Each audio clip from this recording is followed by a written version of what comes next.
All right, so here's your Drill 9 supplement. For those of you that want to take it to the next level, go grab a heavy club. This is heavy. This weighs a good solid pound and a half. It is like maybe 20 ounces, 24 at the most. But this is even more. And it's got whip to it. So you can really offset some of the stress on your elbow, your shoulder joints if you use like an orange whip. Or I actually have a heavy driver at home that I've built. I put tons of lead tape on it. And it's an old Big Bertha titanium driver that I use. So when I use that thing, I don't know, it probably weighs 2 pounds, I bet. And it really helps stabilize the joints. So for those of you that want to take it to the next level, you don't have to do this. I want everyone to understand that you do not have to use a heavy club. But let me at least give you a background of where it's from, how I found it.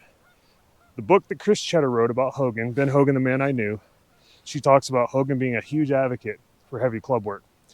For years, I didn't understand it. I thought, I'd done the math on it, and I know all about plyometric training because I was a Division II level basketball player, but I did play with the University of New Mexico in a summer league before I got orders to Korea. And in order to do that, I had to do a lot of plyometric training. In other words, like fast twitch muscle jumping training.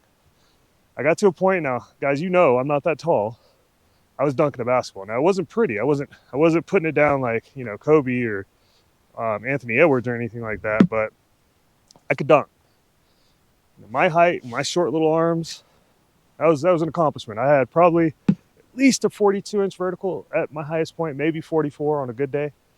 And, I probably started at probably 30.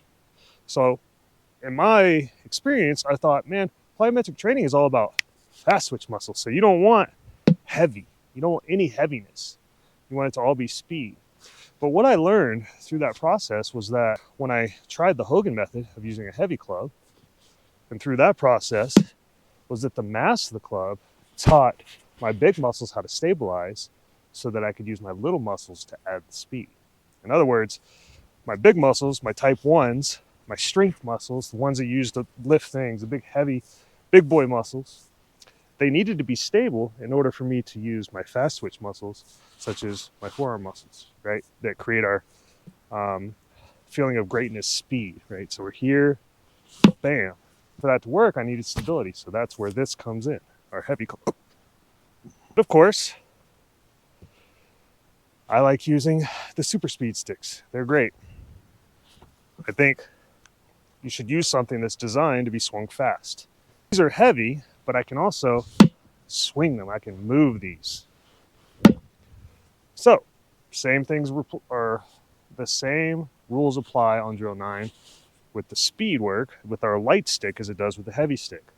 10 in a row, little rest between each rep, switch arms each time, right? And then 10 in a row with both hands, really feeling the stability. And the goal would be, by the time you get to both hands, when you're hitting this tire, and this is the secret I didn't share in the original Drill 9 piece, is that as you're hitting the tire, as you come in and you release it, there's going to be stability in your core. You're going to feel like you've got mass behind the tire. So you could literally take this tire like you would a hockey stick and fling it. Except your hands are closer together. So you're here, you're stable, and you can fling it. All right? So that's Drill 9 supplement. Good luck, guys. Have fun at the range, and we'll see you for week 10.